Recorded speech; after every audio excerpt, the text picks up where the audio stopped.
ஒரு எக்ஸ்பீரியன்ஸ் வந்து எனக்கு ஒரு வித்தியாசமான ஒரு எக்ஸ்பீரியன்ஸா இருக்க போகுது. உங்களோட கமெண்ட்ஸ், நீங்க எல்லாரும் வந்து எனக்கு அனுப்புற விஷஸ். விஜய் டிவி தொகுப்பானியான பிரியங்காவுக்கு ரீசெண்டாக தான் 2வது திருமணம் நடந்தது.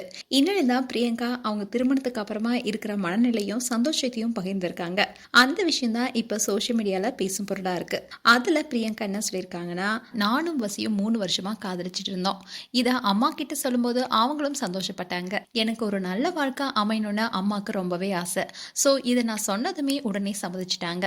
அதனால தான் உடனே மேரேஜ் டேட்டை ஃபிக்ஸ் பண்ணிட்டு எங்களுக்கு க்ளோஸாக இருக்கிற ஃப்ரெண்ட்ஸ் அண்ட் ரிலேஷனை மட்டும் வச்சு சிம்பிளாக மேரேஜ் முடித்தோம். எல்லாருமே வசிக்கு கிரே ஹேர் இருக்கு, இவ்வளோ வயசானவராக மேரேஜ் பண்ணிக்கிட்டாங்கன்னு கிண்டல் பண்ணாங்க. எஸ், வசிக்கு இப்போ 42 வயசாகுது. அவருக்கு ஏற்கனவே திருமணமாகி 3 டாட்டர்ஸ் இருக்காங்க. அவருடைய மகள் எல்லாருமே எனக்கு நல்லாவே தெரியும். வசி ஈவென்ட் மேனேஜ்மெண்ட் நிறுவனத்தை நடத்திட்டு வராரு. அவர் டிஜே. மேலும் அவர் இலங்கை தமிழரசு கட்சியுடைய தலைவராக இருந்த மறைந்த ரா சமந்தனுடைய தங்கை மகன் தான் வசி. என்னை பொறுத்த வரைக்கும் எல்லாத்தையுமே என்னால் பார்த்துக்க முடியும். எனக்கு ஒரே ஒரு ஆசை தான், என்ன லவ் பண்ணக்கூடிய ஒரு துணை வாழ்க்கையில் இருந்தால் போதும் அப்படின்னு தான் நினச்சேன். ஆனால் இப்போ எனக்கு கிடைச்ச கணவர் வசி ரொம்பவே லவ் அண்ட் கேரிங்கான பர்சன். நான் எப்போதுமே இனி கண்கலங்க மாட்டேங்கிறதுல சந்தேகமே இல்லை. நாங்கள் எப்போதுமே ஹாப்பியாக தான் இருக்கோம். அண்ட் எனக்கு குழந்தைனா ரொம்பவே பிடிக்கும். ஸோ கூடிய விரைவில் குழந்தை பற்றி நல்ல விஷயம் சொல்லுவேன். அண்ட் வசி என்னை நல்லா பார்த்துப்பாரு, எமனை ரொம்பவே கேரிங்காக இருக்காரு. ஸோ அவர் மேலே எனக்கு நிறைய நம்பிக்கை இருக்குன்னு பிரியங்கா அதில் சொல்லியிருந்தாங்க. இன்னும் தான் பிரியங்கா அண்ட் கணவர் வசி 2 பேருமே ஹனிமூன் ட்ரிப்காக லண்டனுக்கு போயிருக்காங்க. அங்கே தன்னுடைய 33வது பிறநாளை கொண்டாடி இருக்காங்க பிரியங்கா. அந்த வீடியோஸ் கூட சோஷியல் மீடியாவில் வைரலானுச்சு. இந்நிலையில் பிரியங்கா பற்றி கேபிஓ சரத் அண்ட் அவருடைய மனைவியும் இன்டர்வியூ கொடுத்துருந்தாங்க. அதில் பிரியங்கா குறித்தையும் பேசியிருந்தாங்க.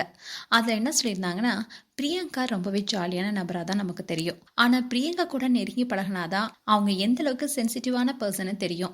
பிரியங்கா அழுது பலமுறை நாங்கள் பார்த்துருக்கோம். பிரியங்காவுடைய நண்பர்களுக்கு தான் தெரியும் அவங்களுடைய வாழ்க்கையோடைய இன்னொரு பக்கம். வெளியே அவங்களுடைய கஷ்டத்தை பற்றி பிரியங்கா எந்த இடத்துலையுமே பேச மாட்டாங்க. ஆனால் பிரியங்கா ரொம்பவே எதிர்பார்த்தது அன்பு மட்டும்தான்.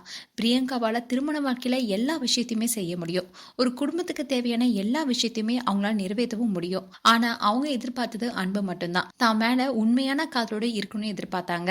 ஆனா அது பிரியங்காவுக்கு கிடைக்கல. இப்போ இவங்க திருமணம் செஞ்சிருக்கும் வசியை பற்றி எங்களுக்கு நல்லாவே தெரியும். வசி பிரியங்கா எதிர்பார்க்கிற காதலாகட்டும் பாதுகாப்பும் கொடுப்பாருன்னு நல்லாவே எங்களுக்கு தெரியும். அதனாலதான் இனி பிரியங்கா வாழ்க்கையில அழுகை இருக்காது. பிரியங்காவுடைய திருமண நாள்ல அவங்க அழுந்தது கூட அவங்களுடைய ஏக்கத்தோடைய வெளிப்பாடுதான். பல நாளுடைய ஏக்கம் இப்ப நிறைவேறி இருக்கு. இனி பிரியங்காவுடைய குடும்பத்தினரும் சந்தோஷமா இருப்பாங்க. அவங்க அம்மா எந்த அளவுக்கு வேதனைப்பட்டாங்கன்னு எங்களுக்கு நல்லாவே தெரியும். வசி பிரியங்காவோட வாழ்க்கையில வந்ததுக்கு அப்புறமா தான் பல மாற்றங்கள் நடந்திருக்கு. இனி பிரியங்காவுடைய வாழ்க்கை சந்தோஷமா இருக்கணும்னு நாங்க விரும்புறோம்னு கேபிஓ சரத் அதுல பேசியிருந்தாரு. மேலும் பிரியங்கா அண்ட் வசி குறித்து உங்களுடைய கருத்துக்களை கமெண்ட் செக்ஷன்ல சொல்லுங்க. இது போன்ற வீடியோஸை பார்க்க நியூஸ் தமிழ் கிளிட்ஸ் சேனலை சப்ஸ்கிரைப் பண்ணுங்க. மறக்காம நோட்டிபிகேஷன் பட்டனை கிளிக் பண்ணுங்க.